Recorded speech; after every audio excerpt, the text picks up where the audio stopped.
I try to grab from questions we have from commenters on YouTube. And this is something that's, for the most part, we have avoided the injury bug, with the exception of Bolton's few week absence, and then Cook's injury, his ankle injury, which he'll be back soon. We dodged a major bullet on that one because that one looked like one of the worst injuries I've seen in a while, but only a sprain, so not that bad. But we're kind of seeing injuries mounting up around the league, and I think that's where the question comes from. It was prompted by. So the two questions I have for you. Obviously, we don't want to see any injuries going forward, but of which defensive group do you think could withstand an injury the most at this point in the season, and which position group kind of depth worries you the most? And this one's prompted by a lot of people saying to go get Justin Houston with the Panthers dropping him, and maybe that's a guy who could come in with our edge rushers. But I don't think that part of our D lines is the depth where we lack in. I think it's more in the middle where we lack in the most. But what do you think of the two? Which one do you think we could withstand the injuries the most, and which one do you think it kind of worries you the most as far as injury wise? It's a good question. I think we're pretty solid in linebacker. I think we got depth there. Obviously, with Drew Tranquil, Cochran came up and showed what he had, so that's a very good group. Very good depth. I think our DBs is a very good group. I think we have depth there as well. It's not such a big deal. Secondary, same. I mean, as far as the safeties, Mike Edwards, Commas, we know we're doing a good job with those guys. So when we say depth, I think our interior guys, and I just don't know why we're not getting enough from those guys inside there. And I said this other day, I was like, with our four guys rushing. So I don't know if it just feels to me that we're not hitting home with those four enough. But I think we have pretty good depth. Now, if we just having a conversation on bringing Justin Houston in, just to add to what we have, I could take that conversation. But I think as far all around the board, I think we're pretty solid depth-wise, ones and the twos. The inside rotation, obviously, we don't want to lose. We lose Chris Jones, that'd be huge. That'd be a major. If we lose a guy like that, so we don't want to do that at all. But I mean, Justin Houston, I don't know. I haven't really watched him this year. The nostalgia says bring him back, right? It's the nostalgia. Hey, Justin, you bring him back and we'll see what he can do. But I don't know as far as I think I seen somebody on Twitter said there's a list of guys that has more sacks than Justin Houston this year. And it was like, man. They had corners, safeties, had everybody up on there. Shoot, I think they even had Patrick Mahomes. I don't know. Messing around. But do you bring a guy like Justin Houston back? Only if you think he's gonna bring something to the table. If he's gonna add something to the team, yeah, it makes sense. If you just want to bring a name back that I don't know if you should do that. Just because the guy. Now, I haven't watched Justin Houston this year, be honest with you. So I don't know what he's done. I know he's bounced around the past couple of years, and there's a reason for that. So I think it's what people are kind of they're buying into more so is the nostalgia of a Justin Houston, what he did in the past. So like I said, man, I haven't watched Justin Houston at all. I thought, matter of fact, I didn't know he was still playing. I thought he was at home. I forgot the Panthers decided him. Not for real, seriously. Me too. Funny. Yeah, I wasn't trying to be funny at all. I thought, he was just sitting. Yeah, I thought he was a free agent still waiting to sign with a contending team. So, I mean, obviously he's in that place now, but I just thought that he was there the whole time. I didn't realize he was on the Panthers. No, not me either. Can he bring you? Let's say you just put him in for a couple plays, and we just like Justin Houston, go get the quarterback. He'll give you some push. He'll give you some things that you need. Would it be a bad signing? No, it wouldn't be a bad signing. It wouldn't be something I'd be opposed to. But it will be on them to say, hey, will he give us something? Will he get us a couple sacks? Will he get us a couple pressures? That's what we're looking for. Would he be part of that four that could get to the what's the name it? Can he get home on that? So I don't know. I'm not sure. What do you think? coming. I mean, he had a great season last year. He had 9.5 sacks last year. It's funny that you mentioned that all the list of people who have more sacks than him this year. Yeah, he only has half a sack on the season. I don't know how many games. I don't know how many games he played. Like I said, well, it looks like his game log.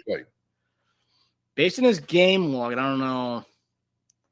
He's played 1, 2, 3. He started the season now. 1, 2, 3, 4, 5, 6. He played. It looks like he played one more game after the bye, and then I don't know if there was a healthy scratch or whatnot. But he logged some tackles in the first 8 games of the season. Okay. So, but yeah, I think he'd be great. As far as having a guy, a veteran, and obviously the nostalgia aspect, I think all fans, including myself, would love for him to come back and get a ring with the Chiefs. You know, a guy who hasn't had a ring yet. He's a top 2, top 3 sack leader all time in Kansas City. I believe he's up there. Yeah, he is. Yeah. It'd be great to have him get a ring in Kansas City. I think he would provide some juice. I mean, even if it's a couple plays here and there, yeah, it'd be great. Now going back to the depth part, I don't know if we're talking about edge rush. I don't think we lack really in having a plethora of edge rushers. Yeah, like there are a lot of young guys, not a lot of veterans. I mean, Dana's probably the most. Dana and Omena, are the most seasoned guys, and they're not. Omena just had a second contract. Dana's about to get his second contract. So like these are still young guys. We don't have the elder statesman in the room on the edge anymore. Every year I feel like we had at least Dunlap, Frank Clark. We don't Terrell Suggs. We won the first Super Bowl. We don't really have the elder statesman, so yeah, I could see us going and getting him if the price was right. But I would say for me, as far as depth wise, the position group that scares me the most, probably safety. Just because we've seen, with the Cook's injury, which he'll be back by the playoffs. We've seen Reed get nicked up every game. Mike Edwards has been nicked up a little bit, but he's been out there. But like, we're going to see Chamari Connor a little bit more. So again, the young guy more acclimated. I think we're going to activate Deion Bush. So we're kind of going thin with the safety aspect. So that's one position group that kind of scares me the most as far as not having enough depth there. And it's not that we don't have enough depth. We have a lot of guys. Just all those guys are getting nicked up, and it's like, oh man, like that's the nature of the beast, though. So yeah, I wouldn't mind as far as if we had to go get a veteran safety in free agency or a veteran edge rusher.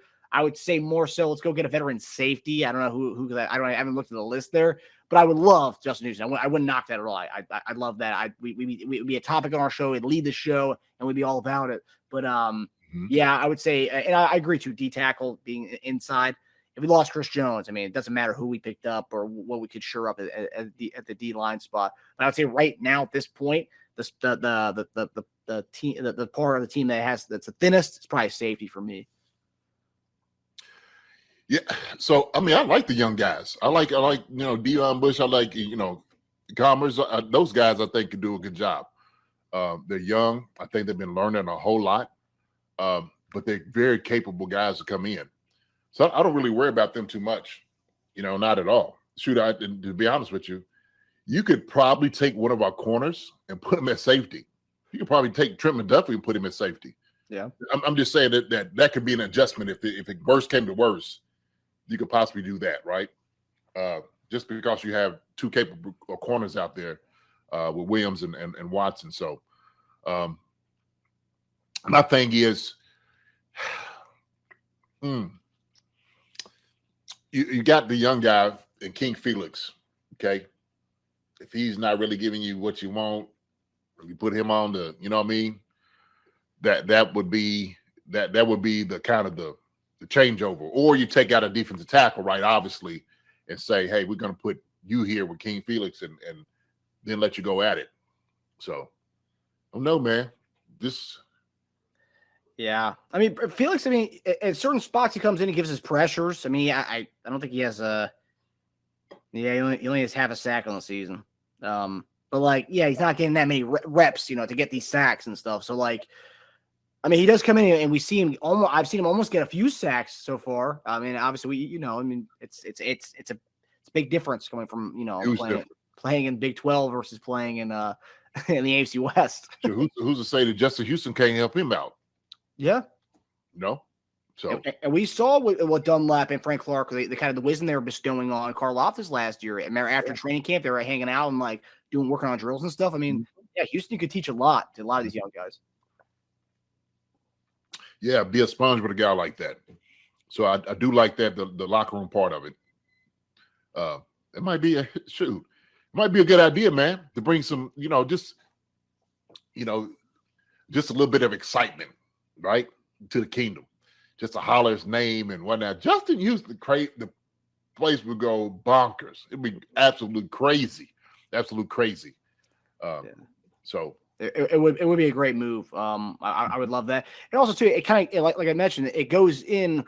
It's not like a crazy thing because like every year we've done that. We've brought in a veteran guy, Melvin Ingram, Dunlap, Terrell Suggs. So it's like, okay, this is not out of the realm for this to happen. It very well happen. And you're seeing Miami doing that. Miami went and got JPP a couple weeks ago, and they ended up signing Melvin Ingram last week or 2 weeks ago. So like they're going to get a veteran edge rusher. So like I don't know. But they're also thin at the edge rush spot. They've had a few guys go down. Right. So I mean, they could have did that. They could have went and got Melvin Ingram though if they really needed the guy. Yeah. A while back. But I guess just because he is available, people want to go get him, right? Spags might just be okay. Like, hey man, we're good where we are. Okay, yeah. We're gonna stay with what we got. And Ingram's been at home. Houston's been playing, so Houston's got he's in game shape already. So. Yeah. So. Yeah, it could be a nice New Year signing if we bring back Justin Houston. Hi everybody, thanks for watching. Subscribe here to get the latest from the show. Also, be sure to check out the best clips from Chief Concerns. And if you prefer to listen to the show, subscribe and follow us on Apple Podcasts, Spotify, and anywhere else you get your podcasts.